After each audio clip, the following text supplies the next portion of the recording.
Jackson, and I'm here today to tell you another story from the Bible.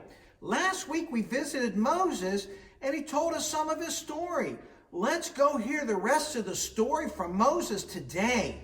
Hello, Jackson. It's good to see you again. Are you here to hear the rest of the story? Yes, I am. Your story was so exciting last week, I had to make sure that I heard the rest of the story today. You told me how God protected you as a little baby, and Pharaoh's daughter took you as a son to raise in her house. You also told us that you lived there for 40 years until you had to run away to the desert because you had killed an Egyptian man. Yes, that's right. The first 40 years of my life, I was a rich man living in Egypt. And the second 40 years of my life, I was a shepherd in the desert until God called me to lead the children of Israel out of Egypt.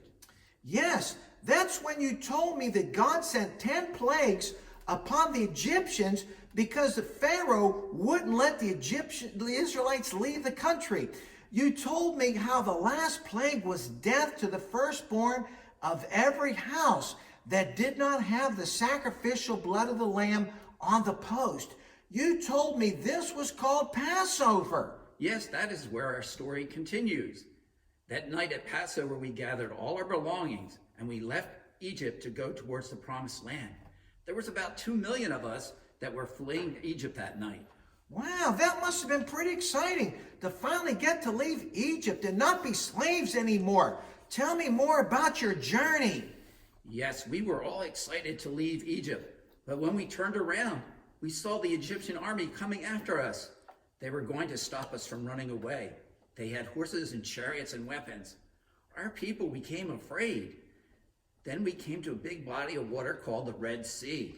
Wow, I would have been scared to see all those Egyptians coming after me.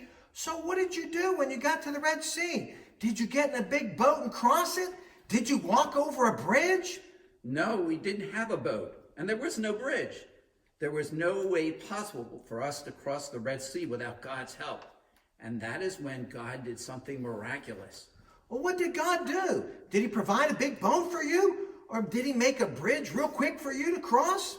No, there was no big boat or bridge, but God told me to take the rod that he had given me and touch the water.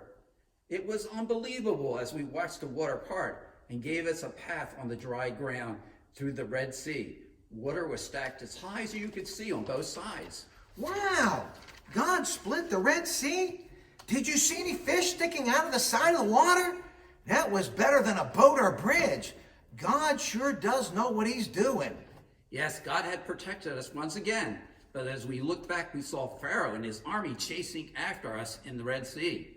The people started to get afraid, and as it looked like the army would catch up to us and bring us back to Egypt. But God did another miraculous thing. After we got through the Red Sea, God let the waters come back down upon the Egyptian armies, and they all drowned. Only God could have saved us, and he did.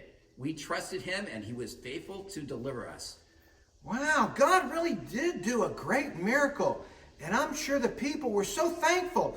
They probably always trusted God after that and worshiped him. You would think that the people would always trust God and worship him after that miracle. But as we traveled the wilderness towards the promised land, the people started to lose their faith and even their belief in God. What happened? How could they lose their faith? Didn't they see the great miracle that God did for them? Well, one time, God called me up to a mountain to meet with him there. It was there that he gave me the 10 commandments and told me to return and teach the people. When I got down from the mountain, the people had built a golden calf and worshipped it instead of God. I was so upset. I broke the tablets of stone and told the people what they had done was sinful against God. How could the people worship a golden calf instead of God? Why would they do such a thing? It's just a cow made out of gold. That's crazy. The people had turned their hearts from God and acted just like the people in Egypt did. The Egyptians worshipped golden calves, so they did the same thing. The first commandment that God had given his people was that they should worship no other God before him, and they broke the first commandment. But there's more to the story, and things got worse as we traveled. How could things get worse? Did you get lost? You know, every time we go on a trip with my dad, we get lost. My mom says it's because he never follows her directions. No, we did not get lost. God had provided bread from heaven every day, which was called manna for us to eat. But the people complained a lot. They complained that we did not have enough water, even though God provided water. They complained that they did not like the manna. They complained that I was a bad leader and that we should go back to Egypt. God got pretty upset with their complaining. I know my mom gets upset when I complain about the food she makes. She tells me to stop complaining because there are children starving all around the world. So I told her, let's send the starving children the food that I don't like. I got in trouble for saying that.